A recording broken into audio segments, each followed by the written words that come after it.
Bismillahirrahmanirrahim. Assalamualaikum warahmatullahi wabarakatuh. Alhamdulillahilladzi ahyana ba'dama amatana wa ilaihi nusyur. Asyhadu an la ilaha illallah wahdahu la syarikalah wa asyhadu anna sayyidana wa nabiyyana Muhammad sallallahu alaihi wasallam. Allahumma shalli wa sallim ala sayyidina Muhammadin wa ala alihi wa sahbihi ajmain. Alhamdulillah, segala puji bagi Allah. Banyak-banyak kita bersyukur atas berbagai nikmat yang masih dianugerahkan oleh Allah Subhanahu wa taala kepada kita semua. Nikmat kita pada subuh ini masih diizinkan oleh Allah Subhanahu wa taala untuk bernafas, lalu melakukan sholat subuh berjamaah di masjid yang mulia ini. Tentunya kita berdoa semoga umur kita menjadi umur yang barokah. Umur yang barokah, panjang umurnya, mudah dan banyak amal solihnya. Dan kita berdoa kepada Allah karena kita akan berhenti pada satu titik yang bernama titik kematian.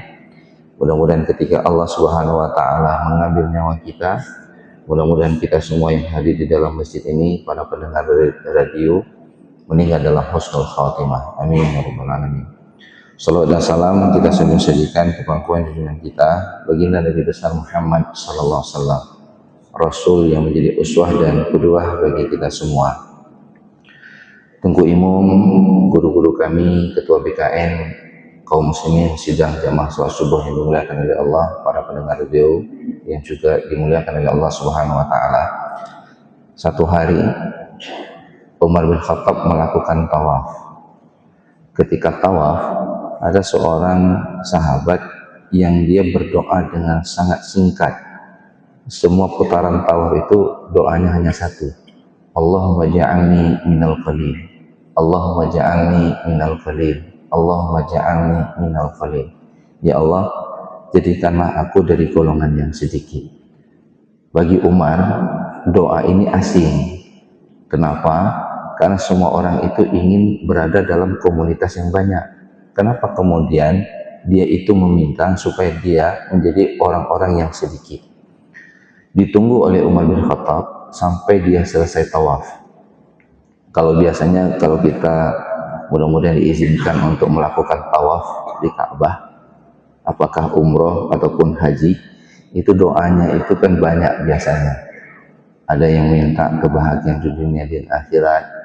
Kalau dia belum punya harta, ingin ditambahkan harta. Kemudian ada orang yang kadang-kadang ingin punya jabatan, doanya juga ingin minta jabatan dan seterusnya. Tapi sahabat ini meminta, ya Allah jadikanlah aku dari golongan yang sedikit. Lalu kemudian setelah selesai dia tawaf, Umar memanggil para pemuda ini, wahai pemuda, kesini kamu. Kenapa kamu meminta doa supaya kamu dijadikan golongan yang sedikit? Lalu dia mengatakan, wahai Umar, aku lebih faham dibandingkan diriku. Lalu Umar mengatakan, aku tidak faham maksudmu. Kenapa kamu berdoa, Allahumma ja'alni minal qalil, ya Allah jadikanlah aku dari golongan yang sedikit. Lalu kemudian pemuda ini mengatakan, bukankah Allah Subhanahu wa taala berfirman di dalam Al-Qur'an, wa qalilum min ibadiyasy syakur. Sedikit sekali orang-orang yang pandai bersyukur. Maka aku berdoa kepada Allah, mudah-mudahan aku menjadi orang yang sedikit yang masuk dalam kategori orang-orang yang bersyukur terhadap nikmat yang telah Allah anugerahkan kepada kita semua. Jemaah yang dimuliakan oleh Allah Subhanahu wa taala, ini sudah sangat banyak para asatidz kita yang menjelaskan bahwa syukur itu akan menambah nikmat, kufur itu kembali akan membawa laknat. La in syakartum la azidannakum wa la in kafartum inna adzabi lasyadid. Jemaah yang dimuliakan oleh Allah, di sisi lain Rasulullah SAW itu juga bersabda, ajaban li amril mu'min, sungguh takjub kita dengan urusannya orang-orang mukmin. Apabila dia mendapat nikmat syakar, dia bersyukur. Apabila dia mendapatkan musibah, sabar, maka dia bersabar. Ada sebuah riwayat juga, jemaah yang dimuliakan oleh Allah, riwayat ini kisah yang dikisahkan oleh para ulama. Ada seorang wanita di kampung, yang wanita ini boleh dikatakan wanita yang sangat cantik, yang diminati oleh banyak pria. Akan tetapi dari banyak pria yang perawakannya bagus, kemudian hartanya oke, wanita ini menerima seorang laki-laki yang sulit dikatakan ganteng, yang sulit dikatakan laki-laki yang perawakannya bagus.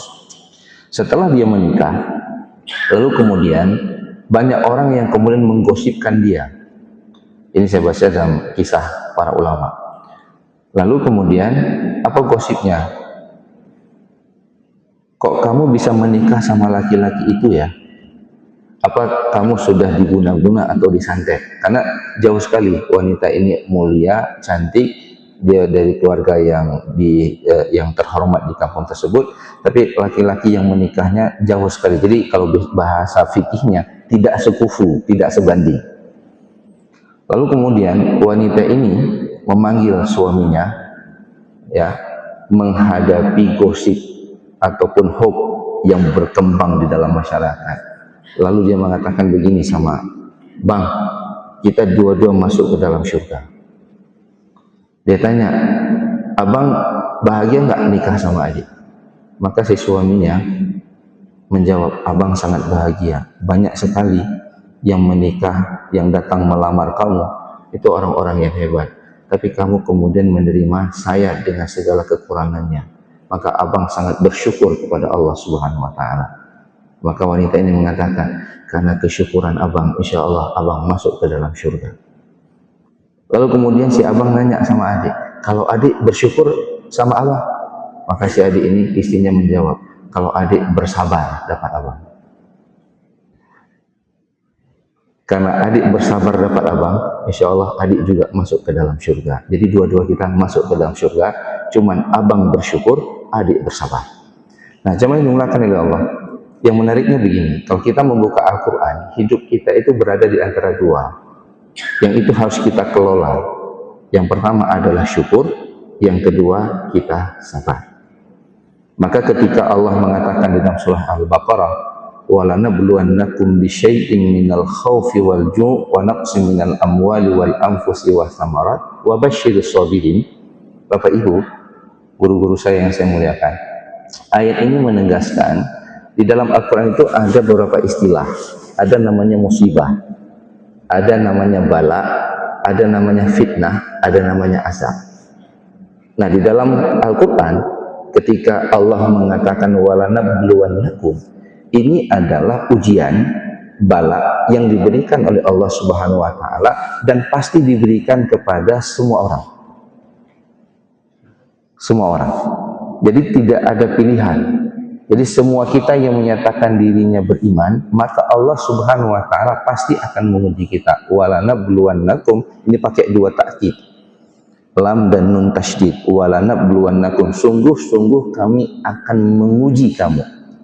Dalam ayat yang lain nanti dalam surah Ibrahim, wa idzi batala Ibrahimu bi kalimatin fa atammahun, sungguh kami akan menguji Ibrahim, wa idzi batala Ibrahim bi kalimat, dengan perintah-perintah yang di luar logika kemanusiaan.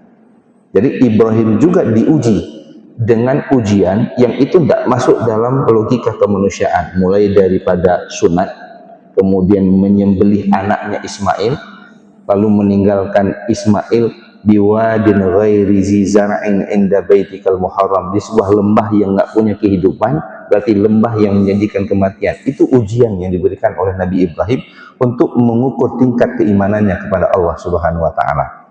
Jadi ketika Allah mengatakan walanabluwannakum bisyai'in minal khaufi wal ju', sungguh kami akan menguji kamu bikhauf, walanabluwannakum bisyai'in, dengan sesuatu, walanabluwannakum bisyai'in minal khaufi wal ju', khauf, takut. Kita bisa bayangkan jemaah yang dimuliakan oleh Allah, saudara-saudara kita yang sedang diuji, ada sebuah ketakutan di tengah malam, tanah bergerak. Wal khauf wal ju', lapar. Kami juga bisa merasakan bagaimana saudara-saudara kami yang berada di Takengon ketika harus makan kentang, makan ubi karena tidak ada beras. Lapar. Al-khauf wal ju' wa naqsim minal amwal, harta yang sudah dicari tiba-tiba dalam waktu 15 menit hilang semua. anfus, ada yang meninggal dunia, wasamarat, kebun hilang. Tapi ditutup dengan ayat ini, wabasyirus sabirin, berikan kabar gembira kepada mereka-mereka yang sabar.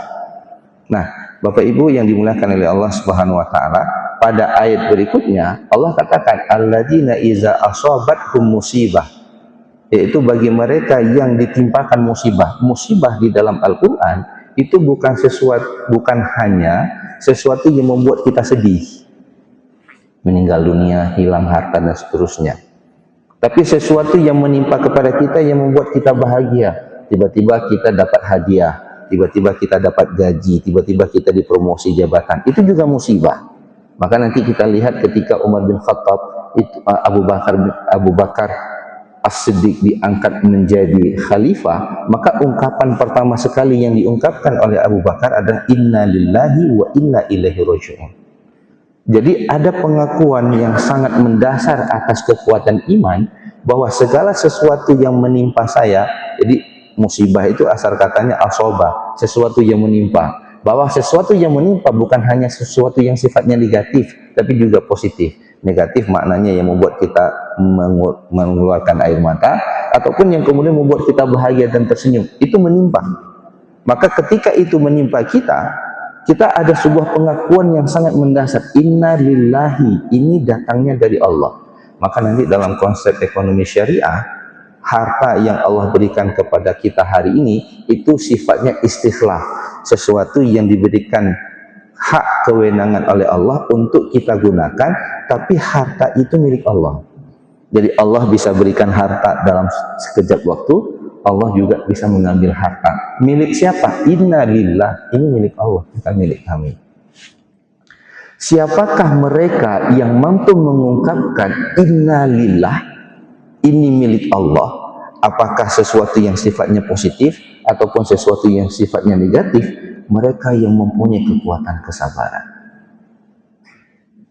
Siapakah orang yang bisa sabar? Bapak Ibu yang dimuliakan oleh Allah, mereka yang mempunyai kadar iman dan takwa yang sangat tinggi kepada Allah Subhanahu wa taala. Maka nanti saya coba mengumpulkan beberapa ayat Al-Qur'an Bapak Ibu yang dimuliakan oleh Allah terkait mitigasi risiko. Jadi ada ilmu namanya dalam dunia perbankan ataupun dalam dunia mitigasi, itu ada namanya mitigasi risiko. Mitigasi risiko begini, kita sudah tahu ini akan ada risiko, misalnya kita tinggal di lereng bukit, di situ sudah pasti ada resiko kalau hujan, pasti tanah akan bergerak. Mereka yang tinggal di tepi pantai, tsunami, ketika tsunami, saya juga korban tsunami, keluarga meninggal semua, 9 orang, satu rumah hancur dan tidak berbentuk. Nah, sekarang ketika kita sudah tahu resiko, bagaimana kita memitigasi, mengurangi dampak resiko ketika resiko itu terjadi. Jadi kita sudah bersiap. Kalau orang melakukan perjalanan jauh, itu mitigasi risiko, misalnya dia sudah ngecek bannya sudah anginnya oke apa tidak, kemudian dongkraknya ada atau tidak, kalau ban bocor di tengah jalan ada pompa ataupun tidak, bensinnya dia cek, itu namanya mitigasi risiko. Nah, di dalam Al-Quran, mitigasi risiko terhadap kebencanaan minimum ada 3 hal yang bisa kita lakukan. Yang pertama, meningkatkan iman dan ketakwaan, sehingga nanti ketika resiko itu terjadi, kita dengan sangat legowo, dengan sangat mudah itu mengembalikan kepada Allah. Ketika kita mampu mengembalikan kepada Allah, di situ kekuatan kita akan kuat, kita akan bangkit. Bukankah Allah mengatakan dalam surah At-Talaq, Allah Subhanahu wa taala mengatakan wa may yattaqillaha yaj'al lahu makhraja wa yarzuqhu min haitsu la yahtasib. Ketika Allah mengatakan wa may yattaqillah, barang siapa yang bertakwa kepada Allah, berarti bukan orang bertakwa itu tidak punya masalah, tidak punya musibah, tidak. Barang siapa yang bertakwa kepada Allah Subhanahu wa taala, wa may yattaqillah yaj'al lahu makhraja, ada jalan keluar dari apa yang menimpa dirinya. Ini mitigasi resiko. Artinya begini, menumbuhkan tingkat keimanan dan ketakwaan kepada Allah itu akan membantu kita mengelola resiko ketika itu terjadi. Kenapa? Karena Allah akan memberikan jalan keluar dari apa yang kita hadapi. Jadi orang yang bertakwa itu bukan tidak punya masalah. Orang yang bertakwa itu bukan tidak ada musibah, bukan tidak ada fitnah, tapi orang yang bertakwa dia sudah menyiapkan mitigasi resiko, dan resiko itu dimitigasi oleh Allah. Allah katakan, wa may yattaqillaha yaj'al lahu makhraja, ada jalan keluar, makharij, wa yarzuqhu min haitsu la yahtasib, nanti akan aku berikan rezeki min haitsu la yahtasib. Jadi rezeki itu jemaah yang dimuliakan oleh Allah, ada yang ihtisab, ada yang kita jangkakan, ada yang tidak kita jangkakan. Hari ini tanggal 28 ya. Tanggal 1 nanti ASN itu rekeningnya akan masuk di jam 12 malam. Itu rezeki yang sudah dijangkakan bagi mereka PNS, pegawai negeri. Tapi ada rezeki yang tidak bisa kita sangkakan, tidak bisa diihtisab, nggak bisa dihitung. Itulah rezeki yang diberikan oleh Allah hanya untuk mereka yang beriman dan yang bertakwa. Maka nanti kita lihat, terkadang ada musibah yang rumahnya terkena, di sampingnya tidak terkena. Saya sering nanya kemarin ke satu daerah yang di bawah sana, itu untuk semua hanya satu rumah berhenti di samping rumahnya. Saya tanya sama ibu ini, Bu, apa zikirnya Bu, apa sholawatnya yang ibu baca? Karena semua rumah hancur, dia berhenti di samping rumahnya. Ini Allah punya cara. Yang kedua, cara kita memitigasi resiko yaitu memperbanyak istighfar. Dalam surah Nuh Allah katakan, wa qul astaghfiru rabbakum innahu kana ghaffara yursilis sama 'alaikum midrara wa yumdidukum bi amwali wa banin wa yaj'al lakum jannati wa yaj'al lakum anhara. Perbanyak istighfar. Sampai Imam Al-Ghazali itu mengatakan begini, karena kita terlalu banyak ingin berdoa, minta rezeki, minta anak soleh, minta kesehatan, kadang-kadang kalau kita urut doanya itu panjang. Maka kata beliau, kalau terlalu banyak doa yang kita mintakan, maka cukupkan dengan memperbanyak istighfar. Karena istighfar itu akan mendatangkan banyak hal kepada kita. Yang pertama, Allah itu Maha Pengampun. Yursilis sama 'alaikum midrara. Karena Allah sudah mengampunkan dosa kita minimum, pahala kita lebih banyak. Ini ciri orang yang bertakwa. Jadi modal kebaikan kita lebih banyak dibandingkan keburukan kita. Kita bukan manusia yang tidak berdosa, Bapak Ibu yang dimuliakan oleh Allah. Mungkin saya dosanya lebih banyak dibandingkan Bapak Ibu. Tapi kemudian dengan istighfar mengurangi dosa. Ketika kurang dosa kita, banyak pahala yang kita lakukan. Ketika ditimbang, maka di situ kemudian Allah akan mendatangkan rezeki. Istighfar berdampak kepada rezeki. Yursilis sama 'alaikum midrara. Allah akan menurunkan hujan, tapi hujan membawa rezeki. Wa yumdidkum bi amwal, aku tambahkan harta dan aku tambahkan keturunan. Maka nanti banyak juga para ulama mengatakan, kalau ingin tambah keturunan, memperbanyak istighfar. Aku berikan air yang mengalir ke dalam kebun-kebun mereka. Jadi istighfar itu juga memitigasi resiko. Yang ketiga, jamaah yang dimuliakan oleh Allah, memperbanyak sedekah. Karena ada hadis Rasulullah SAW, as-sadaqah tutfi'u ghadaballah. Rezeki yang kita keluarkan dalam bentuk sedekah itu akan meminimalisir kemarahan Allah Subhanahu wa taala. Pernah Rasulullah berpesan juga kepada Aisyah, wahai Aisyah, bersedekahlah kamu walau sebiji kurma, karena dengan sedekah itu dia akan menghijab api neraka. Jadi Bapak Ibu yang dimuliakan oleh Allah, 3 perkara ini, mulai dari meningkatkan iman dan takwa, kita kembalikan itu kepada Allah Subhanahu wa taala.